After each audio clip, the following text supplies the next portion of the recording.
ನಗರ police ಆಯುಕ್ತ ದಯಾನಂದ್ ಅವರು ಹೇಳಿಕೆಯನ್ನ ಕೊಟ್ಟಿದ್ದಾರೆ. ಈ ಪ್ರಕರಣದಲ್ಲಿ ಸಂಪೂರ್ಣವಾಗಿ ಉಸ್ತುವಾರಿಯನ್ನು ಅವರೇ ಇಟ್ಕೊಂಡಿದ್ರು. ದರ್ಶನ್ಗೆ ಈಗ ಸುಪ್ರೀಂ ಟೆನ್ಷನ್ ಶುರುವಾಗಿದೆ. ಕಾರಣ ಅವರು ಹೇಳ್ತಾ ಇದ್ದಾರೆ, ಈಗಾಗಲೇ ಏನೆಲ್ಲ ತಯಾರಿ ಮಾಡ್ಕೊಳ್ಬೇಕು ತಯಾರಿಯನ್ನ ಮಾಡ್ಕೊಂಡಿದ್ವಿ, ಸುಪ್ರೀಂ ಕೋರ್ಟ್ಗೆ ಹೋಗ್ತೀವಿ ಅಂತ ಈಗ ಹೇಳಿದ್ದಾರೆ. ರೇಣುಕಾಸ್ವಾಮಿ ಕೊಲೆ ಪ್ರಕರಣಕ್ಕೆ ಸಂಬಂಧಪಟ್ಟ ಹಾಗೆ ಏನು ಈಗ ಜಾಮೀನು ದೊರೆತಿದೆ, ಅದಕ್ಕೆ ಸಂಬಂಧಪಟ್ಟ ಹಾಗೆ ಸುಪ್ರೀಂ ಕೋರ್ಟ್ನಲ್ಲಿ ಅಪೀಲ್ ಮಾಡಲಿಕ್ಕೆ ಪ್ರಯತ್ನಗಳನ್ನು ಮಾಡಲಾಗ್ತದೆ. ಅದರ ಬಗ್ಗೆ ನಾವು ಪ್ರಸ್ತಾವನೆಯನ್ನು ಸರ್ಕಾರಕ್ಕೆ ಸಲ್ಲಿಸ್ತಾ ಇದ್ದೇವೆ.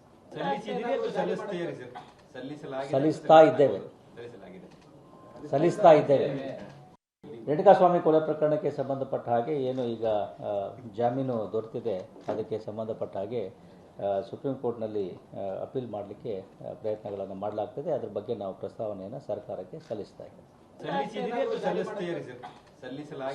ಇದ್ದೇವೆ.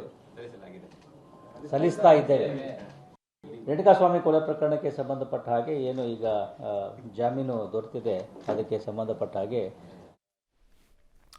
ನನ್ನ ಸಹೋದ್ಯೋಗಿ ಈಗ ಕ್ರೈಮ್ ಬ್ಯೂರೋ ಹೆಡ್ ಆಗಿರುವಂಥ ಮುರಳೀಧರನ ಸಂಪರ್ಕಕ್ಕೆ ಸಿಗ್ತಾ ಇದ್ದಾರೆ. ಮುರಳಿ, ಈಗ ಮೆಡಿಕಲ್ ಬೇಲನ್ನು ಪಡ್ಕೊಂಡಾಗಲೂ ಕೂಡ ಇದೇ ರೀತಿಯಾಗಿ ಮಾನ್ಯ ಆಯುಕ್ತರಾದಂಥ ಪೊಲೀಸ್ ಆಯುಕ್ತರಾದಂಥ ದಯಾನಂದ್ ಅವರು ಹೇಳ್ತಾ ಇದ್ರು, ನಾವು ಸುಪ್ರೀಂ ಕೋರ್ಟಿಗೆ ಹೋಗ್ತೀವಿ ಅಂತೇಳಿ ಅರ್ಜಿಯನ್ನು ಕೂಡ ಸಲ್ಲಿಕೆ ಮಾಡಿದ್ರು. ಇನ್ನೂ ಕೂಡ ಅದು ಲಿಸ್ಟಿಗೆ ಬಂದಿಲ್ಲ, ಬಂದಾಗ ಅದ್ರ ಬಗ್ಗೆ ಕೇಳ್ತೀವಿ ಅಂತೇಳಿ ಈಗ ಆಟೋಮೆಟಿಕ್ಲಿ ಅದು ಹೊರಟೋಗ್ಬಿಡುತ್ತೆ ಈಗ. ಯಾಕಂದರೆ ಅವರಿಗೆ ಮೆಡಿಕಲ್ ಬೇಲೆಲ್ಲ ಈಗ ರೆಗ್ಯುಲರ್ ಬೇಲ್ ಆಗಿರೋದ್ರಿಂದ. ಬಟ್ ಈಗಲೂ ಕೂಡ ಅಪೀಲ್ ಹೋಗ್ತಾರೆ. ಇದು ಮತ್ತೊಂದಿಷ್ಟು ತಡ ಆಗುವಂಥ ಸಾಧ್ಯತೆ ಇದೆ. ಜನಸಾಮಾನ್ಯರಿಗೆ ಕೇಳುವಂಥದ್ದು, ಸುಮ್ಮನೆ ಹೇಳ್ತಾರೆ ಇದೆಲ್ಲೂ ಕೂಡ ಬರೋದಿಲ್ಲ, ಬೇರೆ ಕೇಸ್ಗಳಲ್ಲೆಲ್ಲ ಅರ್ಜೆಂಟ್ ಮ್ಯಾಟ್ರ್ ಇದೆ ತೆಗೆದುಕೊಳ್ಳಿ ಅಂತಾರೆ, ಇಂಥವುಗಳಿಗೆ ಯಾಕೆ ಅರ್ಜೆಂಟ್ ಮ್ಯಾಟ್ರ್ಗಳನ್ನು ತೆಗೆದುಕೊಳ್ಳೋದಿಲ್ಲ ಅನ್ನುವಂಥ ಪ್ರಶ್ನೆಯನ್ನು ಜನಸಾಮಾನ್ಯರು ಎತ್ತುತ್ತಾ ಇದ್ದಾರೆ. ಮುರಳಿ, ಖಂಡಿತ ಅರುಣ್, ಯಾಕೆಂದ್ರೆ ಪ್ರಮುಖವಾಗಿ ಕಳೆದ ಬಾರಿಯೂ ಕೂಡ ಸಾಕಷ್ಟು ಡಿಲೇ ಆಗಿತ್ತು. ಜೊತೆಗೆ ಅದು ಸುಪ್ರೀಂ ಕೋರ್ಟ್ನಲ್ಲಿ SLP ಲೀಸ್ಟಿಗೆ ಬರಲಿಕ್ಕೆ 6 ವಾರಗಳ ಕಾಲ ಮುಕ್ತಾಯಗೊಳ್ತು. ಅದಾದ ಬಳಿಕ ರೆಗ್ಯುಲರ್ ಬೇಲ್ ಕೂಡ ಅವರಿಗೆ ಮಂಜೂರಾಗಿರುವಂಥದ್ದು. ಆ ಹಿನ್ನೆಲೆಯಲ್ಲಿ ಅದು ಅನೂರ್ಜಿತ ಆಗುತ್ತೆ. ಅಂದ್ರೆ ಮಧ್ಯಂತರ ಜಾಮೀನನ್ನ ಪ್ರಶ್ನೆ ಮಾಡಿ ಹಾಕೊಂಡಿದ್ದಂಥ ಅರ್ಜಿ ಅನೂರ್ಜಿತ ಆಗುವಂಥದ್ದು. ಆದರೆ ಈ ಸಾರಿ ವಿಚಾರಗಳು ಈಗ ರೆಗ್ಯುಲರ್ ಬೇಲ್ ಏನ್ ಸಿಕ್ಕಿದೆ, ರೆಗ್ಯುಲರ್ ಬೇಲ್ಗೆ ಸಂಬಂಧಪಟ್ಟಂತೆ ಈಗ ಮತ್ತೆ ಮೇಲ್ಮನವಿಯನ್ನ ಸಲ್ಲಿಕೆ ಮಾಡಲಿಕ್ಕೆ ಪೂರ್ವ ತಯಾರಿಯನ್ನು ಕೂಡ ಮಾಡ್ಕೊಂಡಿರುವಂಥದ್ದು. ಅರುಣ್, ಪ್ರಮುಖವಾಗಿ ಕಳೆದ ಬಾರಿ ಏನು ಮೇಲ್ಮನವಿ ಸಲ್ಲಿಕೆಯನ್ನ ಮಾಡುವಂತ ಸಂದರ್ಭದಲ್ಲಿ ಸಾಕಷ್ಟು ತೊಂದರೆಗಳಾಗ್ತಾ ಇತ್ತು. ಯಾಕೆಂದ್ರೆ ಇಡೀ ಪ್ರಕರಣದ ಚಾರ್ಜ್ ಶೀಟ್ ಇರಬಹುದು ಮತ್ತು ಇಡೀ ಪ್ರಕರಣದ ಮಾಹಿತಿಯನ್ನ ಇಂಗ್ಲಿಷ್ಗೆ ತರ್ಜುಮೆಯನ್ನ ಮಾಡಬೇಕಾಗಿತ್ತು. ಯಾಕೆಂದ್ರೆ ಹೈಕೋರ್ಟ್ ಇಂದ, ಅಂದ್ರೆ ಇದು ಕರ್ನಾಟಕದಿಂದ ಸುಪ್ರೀಂ ಕೋರ್ಟ್ಗೆ ಹೋಗಬೇಕಾಗಿರುವಂತದ್ದು, ಇಡೀ ಪ್ರಕರಣದ ಮಾಹಿತಿಗಳು ಕೂಡ ಚಾರ್ಜ್ ಶೀಟ್ ನ ಮಾಹಿತಿಗಳು ಕೂಡ ಸಂಪೂರ್ಣವಾಗಿ ಇಂಗ್ಲಿಷ್ಗೆ ತರ್ಜುಮೆ ಆಗಬೇಕಿತ್ತು. ಅದು ತಡ ಆಗಿತ್ತು. ತಡ ಆದ ಬಳಿಕ ಅದನ್ನ ಸುಪ್ರೀಂ ಕೋರ್ಟ್ಗೆ SLP ಯನ್ನ ಹಾಕುವಂತ ಪ್ರಯತ್ನಗಳನ್ನು ಕೂಡ ಮಾಡಿದ್ರು. ಅದು ತಡ ಆಗಿತ್ತು.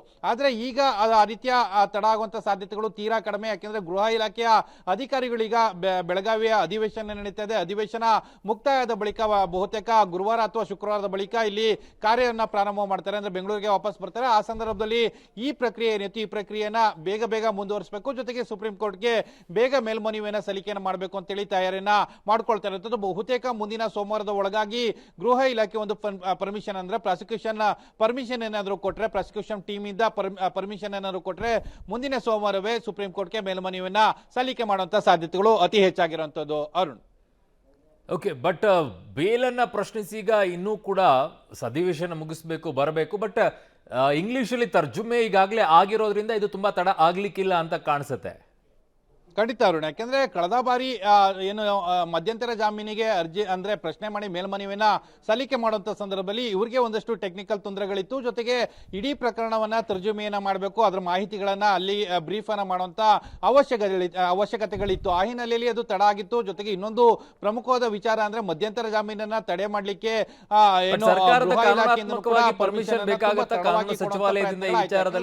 ಮಾಧ್ಯಮಗಳಲ್ಲಿ ಆಗಿರುವಂತದ್ದು ಅರುಣ. ಯಾಕೆಂದ್ರೆ ಅದು ಅನುಮತಿಯನ್ನ ಪಡ್ಕೊಂಡ ಬಳಿಯೇ ಅಷ್ಟೇ ಸುಪ್ರೀಂ ಕೋರ್ಟ್ಗೆ ಮೇಲ್ಮನವಿಯನ್ನ ಸಲ್ಲಿಕೆ ಮಾಡಬೇಕಾಗಿರುವಂತದ್ದು. ಯಾಕೆಂದ್ರೆ ಕಳೆದ ಬಾರಿ ಕೂಡ ತಡವನ್ನ ಮಾಡ್ತಾ ಇದ್ರು. ಮಾಧ್ಯಮಗಳು ನಿರಂತರವಾಗಿ ಗೃಹ ಸಚಿವರಿಗೆ ಪ್ರಶ್ನೆಯನ್ನ ಮಾಡಿದ ಬಳಿಕ ಒಂದು ಮನವಿಯನ್ನ, ಅಂದ್ರೆ ಅನುಮತಿಯನ್ನ ಕೊಟ್ಟಿದ್ರು. ಈಗಲೂ ಕೂಡ ಅದೇ ರೀತಿಯ ಪರಿಸ್ಥಿತಿ ಇರುವಂತದ್ದು. ಬಹುತೇಕ ಇವತ್ತು ಅಥವಾ ನಾಳೆಗೆ ಒಂದು ಪಿಟಿಷನ್ ಅನ್ನ ರೆಡಿ ಮಾಡ್ತಾರೆ, ಗೃಹ ಇಲಾಖೆಗೆ ಒಂದು ಮನವಿಯನ್ನ ಸಲ್ಲಿಕೆಯನ್ನ ಮಾಡ್ತಾರೆ. ಮನವಿಯನ್ನ ಸಲ್ಲಿಕೆ ಮಾಡಿದ ಬಳಿಕ ಗುರುವಾರ ಅಥವಾ ಶುಕ್ರವಾರದ ಒಳಗಾಗಿ ಅನುಮತಿಯನ್ನ ಪಡ್ಕೊಳ್ಳುವಂತ ಪ್ರಯತ್ನಗಳನ್ನ ಮಾಡ್ತಾರೆ, ಅಥವಾ ಸೋಮವಾರದ ನಂತರ ಸುಪ್ರೀಂ ಕೋರ್ಟ್ಗೆ ಮೇಲ್ಮನವಿಯನ್ನ ಸಲ್ಲಿಕೆ ಮಾಡುವಂತ ಸಾಧ್ಯತೆಗಳು ಅತಿ ಹೆಚ್ಚಾಗಿರುವಂತದ್ದು. ಅರುಣ್, ಓಕೆ ಮುರಳೀಧರ್, ನಿಮ್ಮೆಲ್ಲ ಮಾಹಿತಿಗೆ ಧನ್ಯವಾದಗಳು. ಸೊ ದರ್ಶನ್ಗೆ ಈಗ ಸುಪ್ರೀಂ ಟೆನ್ಷನ್. ಕೇವಲ ದರ್ಶನ್ ಅಷ್ಟೇ ಅಲ್ಲ, ಈ ಪ್ರಕರಣದಲ್ಲಿರುವಂತಹ ಪ್ರತಿಯೊಬ್ಬ ಆರೋಪಿಗಳಿಗೂ ಕೂಡ ಒಂದಿಷ್ಟು ಟೆನ್ಷನ್ ಇದ್ದೇ ಇರುತ್ತೆ. ಕಾರಣ ಈಗ ಸುಪ್ರೀಂ ಕೋರ್ಟ್ಗೆ ಪೊಲೀಸರು ಹೋಗಕ್ಕೆ ನಿರ್ಧಾರವನ್ನ ಮಾಡಿದರೆ ಹೋಗಬೇಕು.